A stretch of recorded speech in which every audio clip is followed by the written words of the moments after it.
pemirsa di podcast Suara Terbuka.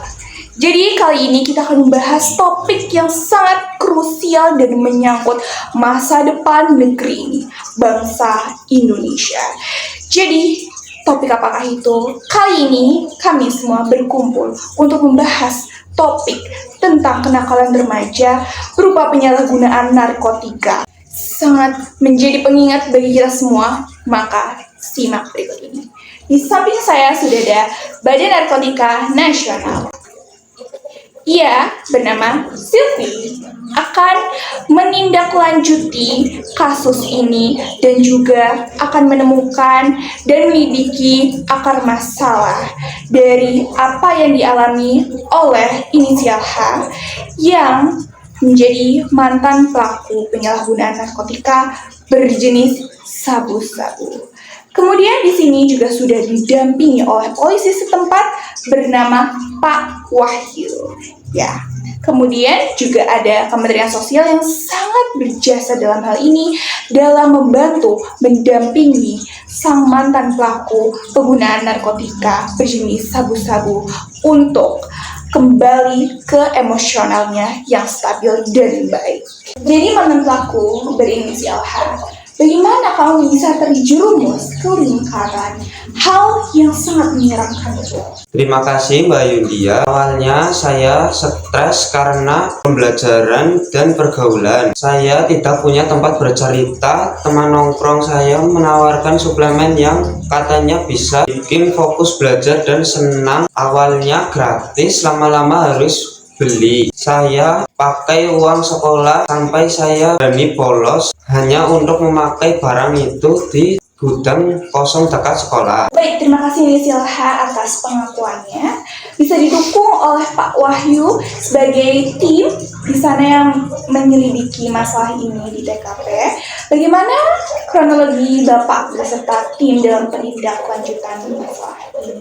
Kami mendapatkan informasi dari masyarakat tentang aktivitas yang mencurigakan di area tersebut. Saat kami melakukan patroli, kami menemukan pelaku yang sudah dalam kondisi yang mengenaskan, yang dalam pengaruh zat tatapan dia kosong. Kami mengamankan pelaku dengan pendekatan persuasif karena dia masih di bawah umur. Kami menemukan paket kecil di sakunya, bukan cuma menangkap dan menertibkan pelaku, tapi menyelamatkan aset negara agar tidak semakin hancur. Setelah penangkapan tersebut, apa langkah selanjutnya yang dilakukan oleh Bapak dan tim sebagai kepolisian? Saya dengar Bapak langsung berkoordinasi dengan Badan Narkotika Nasional. Sesuai undang-undang di bawah umur dengan melapor ke BNN untuk asesmen terpadu. Dan terima kasih Pak Wahyu atas kesempatannya. Saya dari pihak BNN.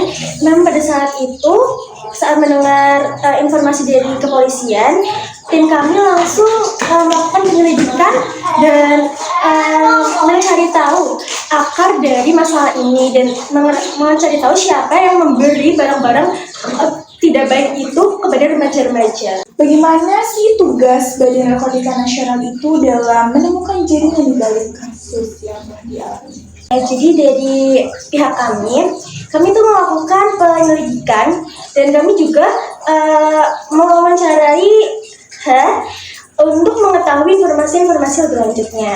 Dan setelah kami melakukan penyelidikan tersebut, kami menemukan bahwasannya ada salah satu oknum yang menjual barang-barang terlarang tersebut ke anak-anak remaja. Contohnya itu korban karena tidak secara langsung ya diberitahunya, tapi diberitahu kalau itu hanya suplemen tadi. Setelah itu kami menelusuri lagi dan kami menemukan rumah produksi di kota sebelah. Berkat kerjasama kami dan juga kami berhasil memutus rantai distribusi barang terlarang yang dapat merusak generasi muda saat ini. Oke, baik. Setelah jaringan terungkap ini ya, mantan pelaku penyalahgunaan narkoba berinisial H ini itu kan masih di bawah umur, sehingga tidak di penjara seperti itu. Jadi pihak setempat tuh langsung berkomunikasi dengan Kementerian Sosial, yaitu kayak Jadi kami dari Kementerian Sosial berfokus pada rehabilitasi sosial di IPWL atau Institut Penerima Wajib Lapor. Kami menempatkan mantan pelaku di panti rehabilitasi anak dan kami fasilitasi dengan konselor dan juga psikolog. Kemudian kami juga memastikan bahwa pendidikan dari pelaku ini tidak terputus dengan mengusahakan bahwa pelaku harus mengikuti ujian sekolah. Yang terakhir, kami juga memperbaiki hubungan pelaku dengan orang tuanya yang sempat retak akibat kebohongan-kebohongan selama penyalahgunaan ini berlangsung. Baik, inisial H, setelah kamu mengalami hal ini, kamu telah direhabilitasi. Apakah ada perasaan tertentu yang berubah ataupun janggal dan emosional kamu berubah? Awalnya aneh banget, Mbak. Saya merasa tidak butuh bantuan, tapi sebulan di sana saya baru sadar betapa kacaunya fisik saya dulu. Dulu saya sering merasa ada yang mengawasi, paranoid, jantung berdebar. Dan gampang marah sama ibu. Di rehab saya belajar bahwa saya punya masalah emosional yang selama ini saya pelarian ke narkoba. Sekarang saya lebih tenang, bisa tidur nyenyak tanpa zat itu yang paling penting.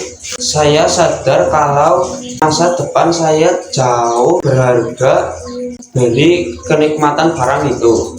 Luar biasa penangkapan Pak Wahyu, penelusuran Bu Silvi dan juga bimbingan yang dilakukan oleh Ibu Haya dan telah memberikan kesempatan keduanya. Kesimpulannya, narkoba di sini tuh telah menjadi musuh yang sangat bersinergi bagi semua pihak.